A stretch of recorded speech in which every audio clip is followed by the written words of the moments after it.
નમસ્કાર. જુઓ, આપણે બધા જ ક્યાંક ને ક્યાંક જીવનમાં એક અર્થ શોધી રહ્યા છીએ, ખરું ને? આ કોઈ આજકાલનો સવાલ નથી. સદીઓથી લોકો પૂછતા આવ્યા છે.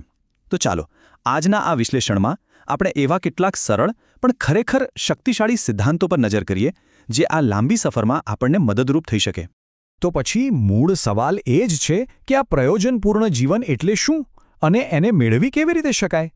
જુઓ, આ કોઈ જાદુની છડી નથી, પણ એનો જવાબ હા, કેટલાક એકદમ સ્પષ્ટ વિચારોમાં જ છુપાયેલો છે.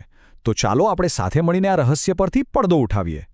હવે જુઓ, કોઈ પણ સાર્થક યાત્રા શરૂ કરવી હોય તો પહેલા મંઝિલ તો નક્કી કરવી પડે, બરાબર ને?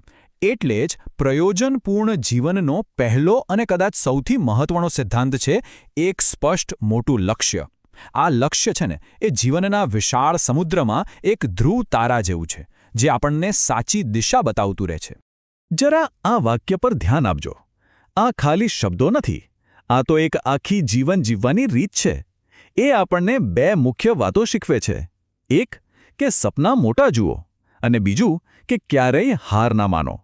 જ્યારે કોઈ આવું મોટું લક્ષ્ય રાખે છે તો એનાથી થાય છે શું? અરે એ જ તો રોજ સવારે પથારીમાંથી ઉઠવા માટેનું કારણ બને છે. એ જ તો મોટામાં મોટા પડકારો સામે લડવાની હિંમત આપે છે.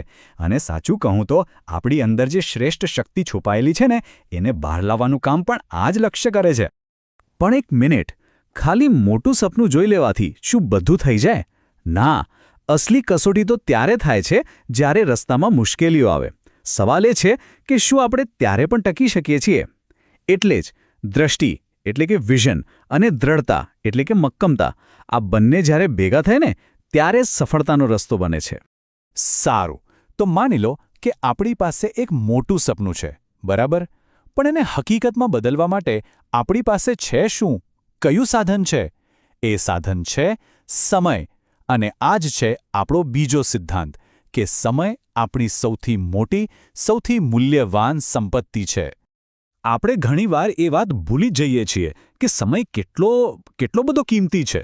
જો પૈસા તો આજે ગયા તો કાલે પાછા કમાઈ લઈશું, પણ જે એક પળ હાથમાંથી સરકી ગઈ, એ ક્યારે પાછી નથી આવવાની. એટલે જ આપણે આપણી દરેક પળનો ઉપયોગ કેવી રીતે કરીએ છીએ એ બહુ જ મહત્વનું છે.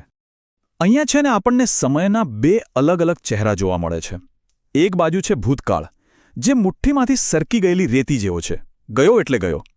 અને બીજી બાજુ છે આપણો વર્તમાન, જે એક ખીલતા ફૂલ જેવો છે, તકોથી લહેરાતો.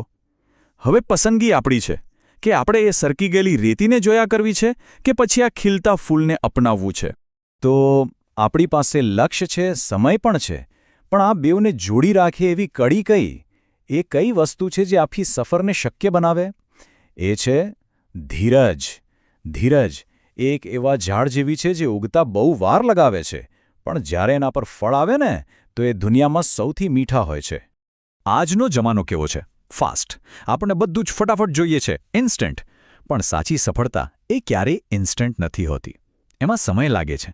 પછી ભલે કોઈ નવી કળા શીખવાની વાત હોય કે કોઈ મોટો ધ્યેય હાંસલ કરવાનો હોય, ધીરજ વગર તો એ શક્ય જ નથી. ઉતાવળ છે ને, એ આપણને ખાલી ઉપરથી લઈ જાય છે, જ્યારે ધીરજ આપણને છેક ઊંડાણ સુધી પહોંચાડે છે. આ આખી પ્રક્રિયાને આપણે એક યાત્રાની જેમ જ જોઈ શકીએ. પહેલો કદમ એ સ્વીકારી લો કે આ યાત્રા લાંબી છે. બીજો કદમ, રસ્તામાં જે પણ આવે એમાંથી સતત શીખતા રહો. અને ત્રીજો, અંતિમ કદમ, જ્યારે મંજિલ પર પહોંચાય છે ત્યારે એ જે મહેનતનું ફળ ચાખવા મળે છે ને, આહા, એનો સ્વાદ જ કંઈક અલગ હોય છે. ખરેખર મીઠું લાગે છે. તો ચાલો હવે આપણે આ બધા જે અલગ અલગ ટુકડા જોયા એને જોડીને એક આખી તસવીર બનાવીએ. કારણ કે યાદ રાખજો, આ કોઈ જુદા જુદા નિયમોની યાદી નથી. આ તો એકબીજા સાથે જોડાયેલી એક સંપૂર્ણ જીવનશૈલી છે. અને આ તસવીર જુઓ, બધું જ કેવું સાફ સાફ દેખાઈ રહ્યું છે. લક્ષ્ય શું છે? એ આપણો નકશો છે જે દિશા બતાવે છે.